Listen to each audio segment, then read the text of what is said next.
नमस्ते बच्चों। चलिए आज एक बहुत ही इंटरेस्टिंग चैप्टर शुरू करते हैं। अच्छा, कभी सोचा है कि हमारी थाली में जो खाना आता है वो आता कहाँ से है?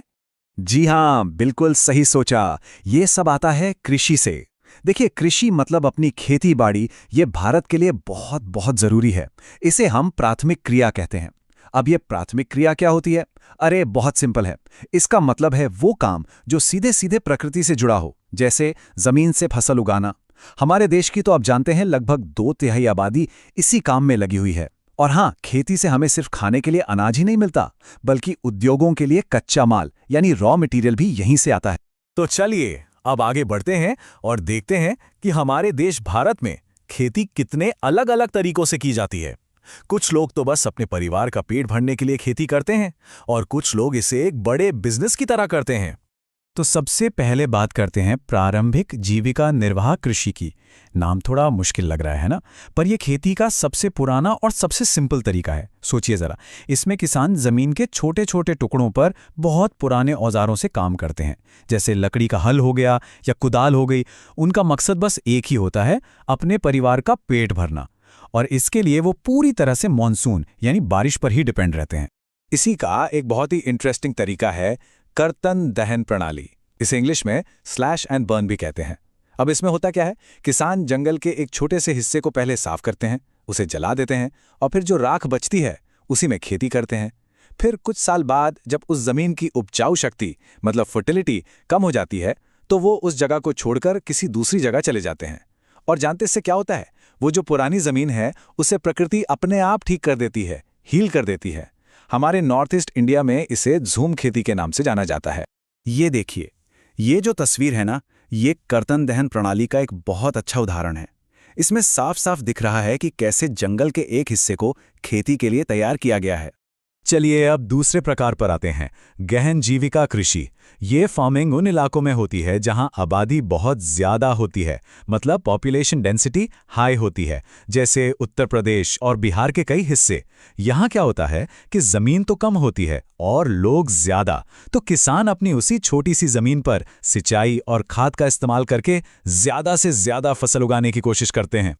अच्छा, तो फिर ये वाणिज्यिक कृषि क्या है? देखिए, इसके तो नाम से ही पता चल रहा है। वाणिज्य मतलब व्यापार।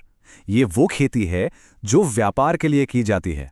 इसका मेन पर्पस फसलों को बाजार में बेचना और पैसा कमाना होता है। और इसके लिए जाहिर है मॉडर्न टेक्निक्स का इस्तेमाल होता है, जैसे हाई यील्डिंग बीज और कीटनाशक यानी पेस्टिसाइड्स। वाणिज्यिक कृषि का ही एक स्पेशल टाइप है रोपण कृषि या प्लांटेशन एग्रीकल्चर। जरा इमेजिन कीजिए, एक बहुत बड़ा खेत और उसमें सिर्फ एक ही फसल उगाई जा रही है, जैसे चाय के बागान होते हैं या केले के खेत। ये खेती सीधे सीधे इंडस्ट्री से जुड़ी होती है और इसमें पैसा भी बहुत लगता है और मजदूर भी बहुत लगते हैं। जैसे ये देखिए, ये दक्षिण भारत के केले के बागान हैं। तमिलनाडु और केरल जैसे राज्यों में ऐसे बागान खूब देखने को मिलते हैं। ये रोपण कृषि का एक परफेक्ट एग्जाम्पल है। जहां तक नजर जा रही है, एक ही फसल फैली हुई है। तो चलिए एक बार जल्दी से इस टेबल से इन दोनों के बीच का फर्क समझ लेते हैं। देखिए, जीविका कृषि का मकसद क्या है? परिवार का पेट भरना। और वाणिज्यिक कृषि का बाजार में बेचना। जीविका कृषि में पुराने सिंपल औजार इस्तेमाल होते हैं, जबकि वाणिज्यिक में मॉडर्न मशीनें। और नतीजा, एक में पैदावार कम होती है तो दूसरे में बहुत ज्यादा। ये टेबल एग्जाम के लिए बहुत इंपॉर्टेंट है। इससे ये डिफरेंस याद रखना बहुत आसान हो जाएगा। अच्छा, एक और मजेदार बात, कभी सोचा है कि भारत में अलग अलग मौसम में अलग अलग फसलें क्यों उगती हैं? भाई, ऐसा तो नहीं है कि गेहूं साल भर उगता रहे। ऐसा इसलिए है क्योंकि हमारे देश में मुख्य रूप से 3 फसल ऋतुएं होती हैं, रबी, खरीफ और जायद। चलिए इस टेबल को ध्यान से समझते हैं। सबसे पहले है रबी।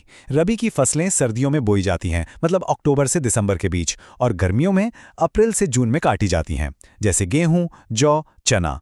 फिर आती है खरीफ। ये मानसून की फसलें हैं।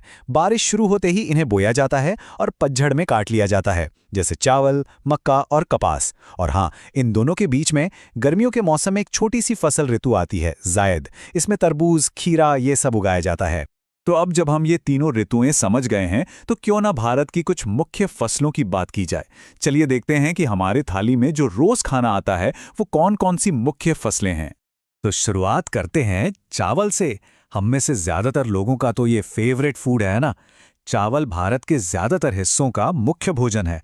और एक मजेदार बात बताऊं, चीन के बाद हमारा देश भारत दुनिया का दूसरा सबसे बड़ा चावल उत्पादक है। याद रखिएगा, ये एक खरीफ फसल है और इसे उगने के लिए ज्यादा गर्मी और खूब सारी बारिश की जरूरत होती है। चावल के बाद हमारी दूसरी सबसे जरूरी खाद्य फसल है गेहूं। अच्छा, अभी हमने पढ़ा था गेहूं कौन सी फसल है? बिल्कुल सही, ये एक रबी फसल है। इसे उगने के लिए ठंडा मौसम चाहिए और पकते समय एकदम खिली हुई तेज धूप। ये ज्यादातर हमारे देश के नॉर्दर्न और नॉर्थ वेस्टर्न पार्ट्स में उगाया जाता है। अब बात करते हैं मोटे अनाज की, जिन्हें हम मिलेट्स भी कहते हैं, जैसे ज्वार, बाजरा और रागी। देखिए, इनका नाम भले ही मोटा अनाज है, लेकिन असल में ये पोषक तत्वों का खजाना है। इनमें आयरन, कैल्शियम और दूसरे बहुत सारे जरूरी न्यूट्रिएंट्स होते हैं जो हमें हेल्दी और स्ट्रांग बनाते हैं। इनके अलावा भी कुछ और इम्पॉर्टेंट फसलें हैं, जैसे दालें। दालें क्यों जरूरी हैं? क्योंकि जो लोग वेजिटेरियन हैं उनके लिए प्रोटीन का ये सबसे बड़ा सोर्स है। फिर है गन्ना, जिससे हम सबकी फेवरेट चीनी और गुड़ बनता है। और हाँ, सुबह सुबह की चाय और कॉफी, इन्हें कैसे भूल सकते हैं, ये भी तो यहीं से आती हैं। चलिए, अब फटाफट कुछ ऐसी जरूरी बातें जान लेते हैं जो एग्जाम के पॉइंट ऑफ व्यू से बहुत इंपॉर्टेंट है। इन्हें ध्यान से सुनिएगा, ये याद करना बहुत आसान हो जाएगा। एक खास शब्द है सेरिकल्चर। इसका क्या मतलब होता है? इसका मतलब है रेशम बनाने के लिए रेशम के कीड़ों को पालना। ये जो खूबसूरत रेशमी कपड़े होते हैं ना, वो इसी से बनते हैं। तो ये भी एक तरह का खेती से जुड़ा हुआ उद्योग ही है। अब कुछ क्विक फैक्ट्स याद कर लेते हैं। पहला पॉइंट, भारत चावल और चाय के उत्पादन में दुनिया में चीन के बाद सेकंड नंबर पर है। दूसरा पॉइंट, दालें फलीदार फसलें होती हैं। ये क्या करती हैं? ये हवा से नाइट्रोजन लेकर मिट्टी को फिर से फर्टाइल यानी उपजाऊ बना देती हैं।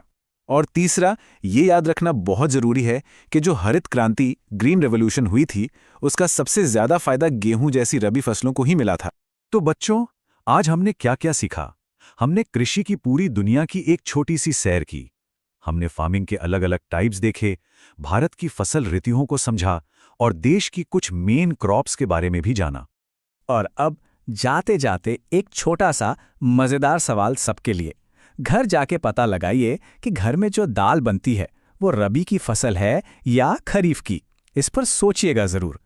उम्मीद है आज का ये चैप्टर अच्छे से समझ आया होगा। अगली बार फिर मिलेंगे एक नए टॉपिक के साथ। नमस्ते।